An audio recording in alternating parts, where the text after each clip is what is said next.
તાપી જિલ્લા રાષ્ટ્રીય શૈક્ષણિક મહાસંઘ પ્રાથમિક માધ્યમિક ઉચ્ચતર માધ્યમિક આચાર્ય દ્વારા ડોલવણ તાલુકાના ગડત ગામે આયોજિત શિક્ષકોની ક્રિકેટ ટુર્નામેન્ટ યોજાઈ હતી। આપણા 171 વ્યારાના ધારાસભ્ય શ્રી મોહનભાઈ કોંકણી દ્વારા ક્રિકેટ સ્પર્ધાનું ઉદ્ઘાટન કરવામાં આવ્યું હતું। તે સમયે ખેલાડીઓને પ્રોત્સાહિત કર્યા હતા।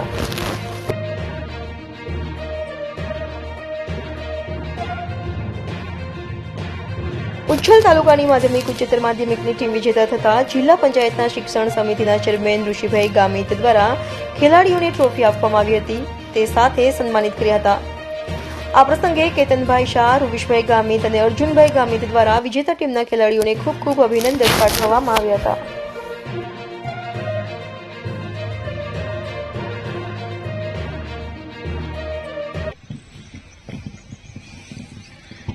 સૌને નમસ્કાર। આજના તાપી જિલ્લાના સ્વૈચ્છિક સંઘ તરફથી જે ક્રિકેટ ટુર્નામેન્ટ રાખવામાં આવી છે એમાં ઉપસ્થિત મારા સાથી જિલ્લા પંચાયતના સદસ્ય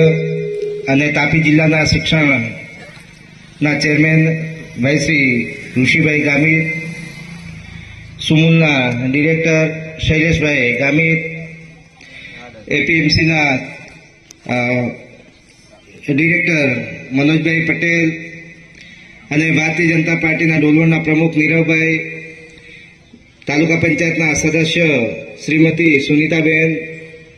ગામના પ્રથમ નાગરિક સરપંચ શ્રી દીપિકાબેન, ધંતુરીના સરપંચશ્રી, ગારવાડના સરપંચશ્રી,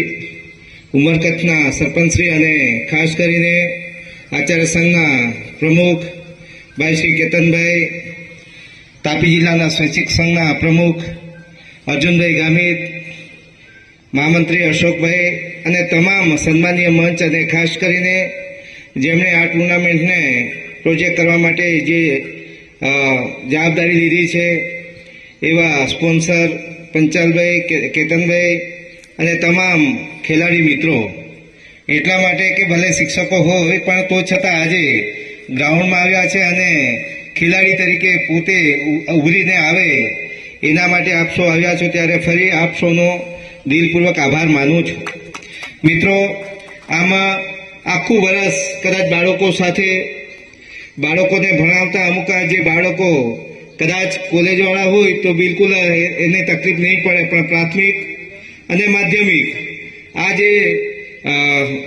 બે વિભાગના જે બાળકો છે એમની સાથે લગભગ સવારથી માંડીને સાંજ સુધી લગભગ મગજની કાયમની કસરત થતી હોય છે, તણાવો થતા હોય,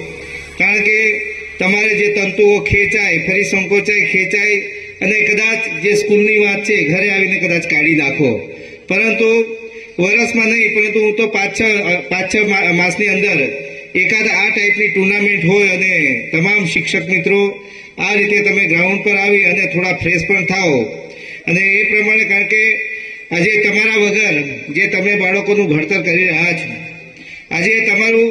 મન સ્વસ્થ હશે તો બાળકોને બિલકુલ તંદુરસ્ત સાથે તમે ભણાવી શકશો અને જ્યારે કદાચ આ શિક્ષક પોતે મનથી સ્વસ્થ નહીં હોય તો ઘણી બધી તકલીફો આપણને વેઠવી પડતી હોય છે અને એક સમાજના ઘડવૈયા તમે છો, સમાજને ઘડવાવાળા તમે છો, ત્યારે દરેક ખેલાડી મિત્રોને મારી ખૂબ ખૂબ શુભેચ્છા। જે પણ તાલુકાના અહીંયા દરેક તાલુકાની કદાચ એક ટીમ હશે, ક્યાં પછી પ્રાથમિક, માધ્યમિક અને ઉત્તરની ટીમ હશે, તો એ દરેક ટીમો ખૂબ સારી રીતે રમે, દરેક જીતવા માટેનો પ્રયાસ કરે અને ખાસ કરીને જે બધી ટીમો જે આવશે, સ્વાભાવિક છે એક ટીમ આવે તો તમે મેચ રમી નહીં શકો, એટલે જેટલી વધારે ટીમ આવે કોમ્પિટિશન એ થાય અને એમાંથી તમે જીતવાના છો। એની સાથે સાથે આજે તમારો જે દરજ્જો છે એ દરજ્જો કદાચ તમે આઈએએસ ઓફિસર હશે, આઈપીએસ હશે, આઈએફએસ હશે, ઇવન તમારે પોલિટિકલ લીડરો હોય એ તમારે કદાચ સમય પૂરો થાય અને પોલિટિકલ લીડરોનો સમય પૂરો થાય એટલે કદાચ હાંસિયામાં ધકેલાઈ જતા હોય છે। આઈએએસ, આઈપીએસ, આઈએફએસ એ પણ કદાચ એમની ખુરશી છે ત્યાં સુધી રિટાયરમેન્ટ થાય ત્યાર પછી એમને કોઈ પૂછતું નથી અને માત્ર ને માત્ર એક શિક્ષક એવો જીવ જે છે એ તમારે આજીવન ગુરુજી તરીકે અને કદાચ કોઈ તમે રિટાયર થાઓ અને તો છતાં પણ કદાચ ભર બજારે કે પછી જાહેર રસ્તા પર ચાલતા કદાચ કોઈ તમારું વિદ્યાર્થી મળી જાય ને તો તમારે પગે લાગે અને ગુરુજીને વંદન કરતા હોય છે. એટલે કાયમ માટે વંદનીય જે તમે શિક્ષક તરીકેની જે તમારી કામગીરી છે ખૂબ સરાહનીય કામગીરી છે. અને આમ તો લગભગ મારે આખો દિવસ રહેવાનું જ હતું, પરંતુ મારે લગભગ 10 વાગી ગયા છે અને 10 વાગ્યાનો ટાઈમ અહીંયાથી લગભગ 200-250 કિલોમીટર મારે પહોંચવાનું છે. ત્યારે ફરી આપ સૌને ખૂબ ખૂબ શુભેચ્છા. ખૂબ સારી રીતે રમાડજો. અને યજમાન તરીકે તમારા અધ્યક્ષ, તાપી જિલ્લાના અધ્યક્ષ એ પોતે યજમાન છે, કંઈક વ્યવસ્થા એના તરફથી થશે મને એવું લાગે છે ઋષિભાઈ, પરંતુ આ દૂર દૂરથી આવે છે યજમાની સ્વીકારવા માટે આપણે પોતે યજમાની કરવી પડે. ત્યારે ફરી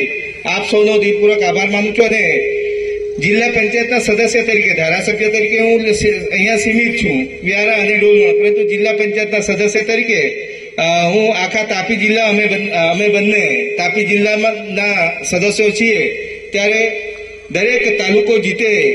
એવી શુભેચ્છા માત્ર ડોલવણ કે વ્યારા જીતે એના માટે નહીં, પરંતુ તમારે કુકરમુંડા હોય, નિઝાર હોય, ઉચ્છલ હોય, ક્યાં સોનગઢ, વાલોડ, વ્યારા અને ડોલવણ તમામ તાલુકા જીતે એવી આપ સૌને શુભેચ્છા અર્પું છું. ભારત